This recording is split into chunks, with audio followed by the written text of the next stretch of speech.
जी इस वक्त हम फर्स्ट मून मैरिज हॉल में मौजूद हैं और हमारे साथ हमारे जनाब बहुत ही काबिल एहतराम हमारे दोस्त हमारे भाई राजा रियाज FBR हमारे पास आए हैं जनाब। इनको हम वेलकम करते हैं। इन्होंने हमें इज्जत दी। अल्लाह इनकी इज्जत में इजाफा करे। हम इनको कुरान पाक गिफ्ट करेंगे। कुरान पाक एक ऐसी किताब है जो अल्लाह के यहाँ महफूज है और अल्लाह ने इसकी कसम दी है, इसको कोई बदल नहीं सकता। अगर हम इस पर अमल करें तो हमारी ज़िंदगी बदल सकती है। मैं क्या बयान करूँ सल्लल्लाहु अलैहि वसल्लम की शान में। अल्लाह ने सब कुछ नाज़िल कर दिया कुरान में। अम्मा आयशा से किसी ने पूछा आप सल्लल्लाहु अलैहि वसल्लम की सीरत क्या है। अम्मा आयशा फरमाती हैं कुरान कुरान। आप सल्लल्लाहु अलैहि वसल्लम फरमाते हैं कुरान पढ़ा करो, कुरान पढ़ा करो, ये क़यामत के दिन तुम्हारी सिफारिश करेगा। अल्लाहुम्मा सल्ली अला मोहम्मद व आले मोहम्मद। जी जनाब राज साहब। जावा साहब माशाल्लाह माशाल्लाह माशाल्लाह। जावा साहब बहुत अच्छा काम कर रहे हैं जी। हक और सच का साथ दे रहे हैं और साथ साथ दीनी काम भी जो है जारी और सारी हैं।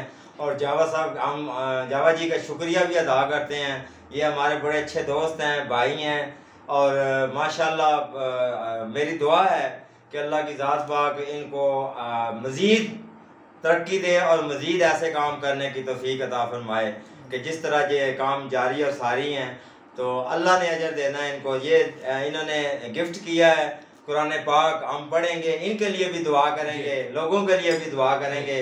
तो माशाल्लाह जावा जी का बहुत शुक्रिया। आपने एक काम करना है आपने हमारा कि जनाब कि हमारी आपसे रिक्वेस्ट है कि चिराग के नीचे अंधेरा है, लोग कुरान पाक को तर्जमे से नहीं पढ़ रहे। हमारी कोशिश है कि कुरान पाक को तर्जमे से पढ़ा जाए, क्योंकि आप सल्लल्लाहु अलैहि वसल्लम फरमाते हैं जिसने कुरान की आयत को पढ़ के समझा है ना, उसने अल्लाह की राह में सुर्ख ऊँट सदका किया। सुर्ख ऊँट उस वक्त कहा जिस वक्त वो सबसे कीमती था, इसलिए उसकी मिसाल दी थी।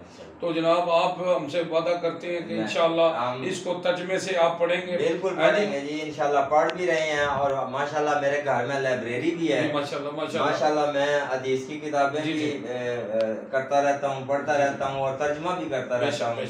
तो मैं लोगों को भी आगे ये मैसेज दूंगा कि आपने ठीक है डॉक्टर बनना है, इंजीनियर बनना है, लेकिन जरूरी सबसे जरूरी ये है कि ये तर्जुमे से पढ़ना चाहिए कि समझ आए कि अल्लाह हमें क्या क्या रहा है। बिल्कुल ऐसे बहुत शुक्रिया जी, थैंक यू जी। आपको और हिम्मत दे और मेरी दुआएं आपके साथ। जज़ाकल्लाह जी, जावा जी।